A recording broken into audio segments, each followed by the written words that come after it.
Assalamualaikum warahmatullahi wabarakatuh. Welcome back to my channel. Kembali lagi dengan saya Kak Sul. Halo sahabat pejuang SN P3K Guru maupun P3K non guru. Bagaimana kabar kalian? Semoga kalian sudah mendaftar di pendaftaran akun SSCASN tahun 2021 ini. Baik teman-teman, ada informasi penting dari saya seputar. Namun sebelum saya menjelaskan, sebaiknya teman-teman mohon dukungan channel ini dengan cara klik tombol subscribe, like, komen, serta share jika bermanfaat. Baik teman-teman, langsung saja kita bahas. Di sini ada Peraturan Menteri Pendayagunaan Aparatur Negara dan Reformasi Birokrasi Republik Indonesia Nomor 27 Tahun 2021 tentang pengadaan pegawai negeri sipil dengan biasa disingkat dengan Permenpan RB nomor 27 tahun 2021 yang berarti ini adalah yang terbaru. Namun di sini saya akan jelaskan langsung ke halaman 29 tentang kisi-kisi SKD. Iya, biar teman-teman semua tidak bingung dan belajarnya dapat terarah berdasarkan kisi-kisi yang ada di Permenpan RB nomor 27 tahun 2021 ini, yaitu berada di pasal 35. Kita lihat SKD sebagaimana dimaksud dalam pasal 31 huruf B menggunakan sistem CAT yang diselenggarakan oleh BKN. SKD sebagaimana dimaksud pada ayat 1 dilakukan untuk menilai kesesuaian antara kompetensi yang dimiliki oleh pelamar dengan standar kompetensi dasar PNS. Ayat 3 SKD sebagaimana dimaksud pada ayat 1 meliputi tes wawasan kebangsaan atau sering disingkat dengan TWK. Yang kedua, tes inteligensia umum atau sering disingkat dengan TIU atau TIU. Yang ketiga, tes karakteristik pribadi atau sering disingkat dengan TKP. Ya, adapun materi seleksi kompetensi dasar ini berasal 36. Tes wawasan kebangsaan terdiri dari yang pertama, kalian fokus. Harus lihat yang pertama terdiri dari nasionalisme dengan tujuan mampu mewujudkan kepentingan nasional melalui cita-cita dan tujuan yang sama dengan tetap mempertahankan identitas nasional. Jadi teman-teman semua silakan pelajari, dalami, cari teori tentang nasionalisme, kemudian contoh soal mengenai nasionalisme. Kemudian yang kedua, integritas dengan tujuan mampu menjunjung tinggi kejujuran, ketangguhan, komitmen, dan konsistensi sebagai satu kesatuan sikap untuk mencapai tujuan nasional. Jadi teman-teman juga cari materi-materi tentang integritas, apa itu integritas, kayak bagaimana, kemudian kumpul contoh-contoh soal tentang integritas.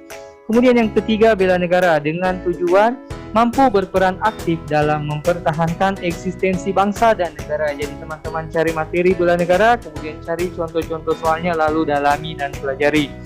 Kemudian yang terakhir, pilar negara dengan tujuan mampu membentuk karakter positif melalui pemahaman dan pengalaman nilai-nilai dalam Pancasila, Undang-Undang Dasar Negara Republik Indonesia tahun 1945, Negara Kesatuan Republik Indonesia, dan Bhinneka Tunggal Ika.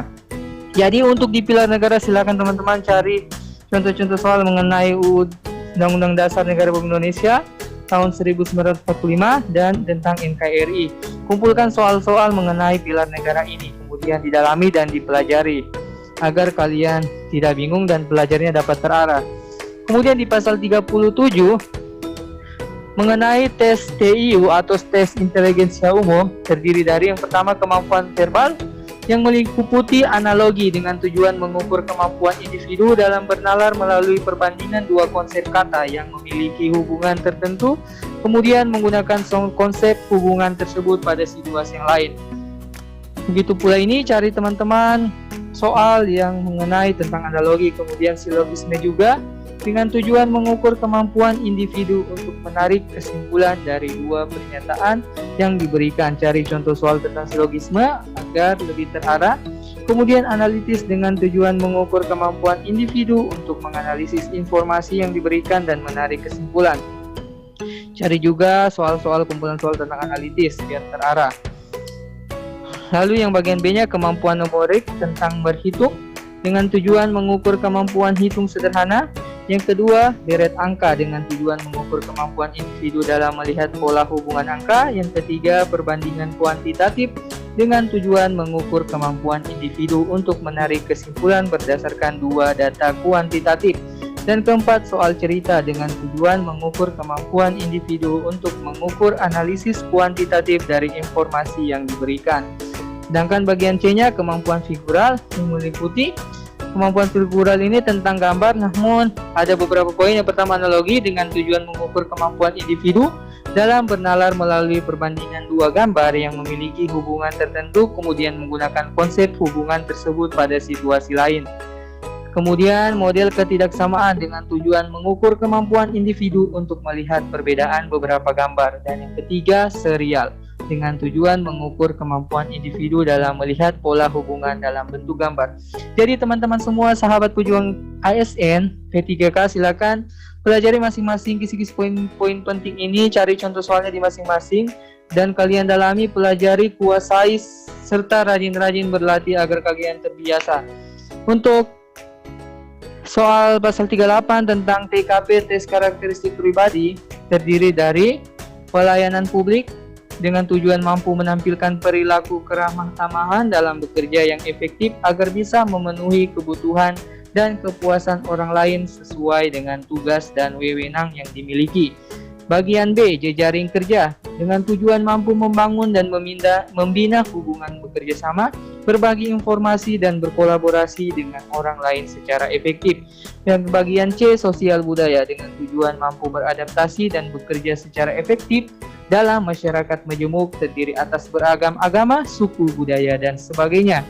Bagian D, teknologi informasi dan komunikasi dengan tujuan mampu memanfaatkan teknologi informasi secara efektif untuk meningkatkan kinerja.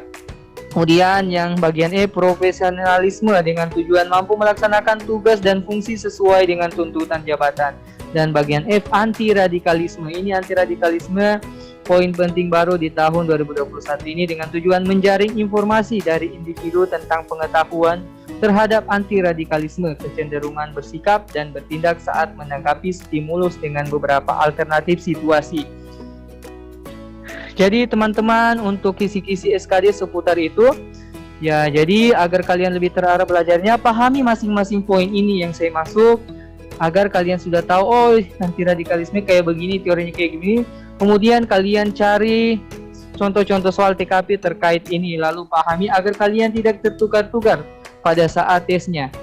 Iya, begitu pula di TIO kalian kumpul-kumpulan soalnya, kemudian dipahami, dipelajari, agar kalian terarah, tidak usah terlalu banyak belajar materi yang di luar dari kisi-kisi yang ada di Permenpan RB nomor 27 tahun 2021 ini. Iya, untuk mendukung channel saya, untuk adanya pengembangan channel saya, silakan klik tombol subscribe, like, komen, dan share. Saya akan membuat di channel berikutnya, akan membahas mulai dari tes TWK dari poin nasionalisme. Di setiap channel saya akan bahas. Semoga dapat dilancarkan, jadi teman-teman dapat belajar secara terarah, serta stay terus di channel saya. Itu saja mungkin untuk penjelasan saya kali ini. Semoga bermanfaat. Tetap memperhatikan protokol kesehatan agar kita semua dapat dalam keadaan sehat walafiat. Saya akhiri, wabillahi taufiq wal hidayah. Wassalamualaikum warahmatullahi wabarakatuh.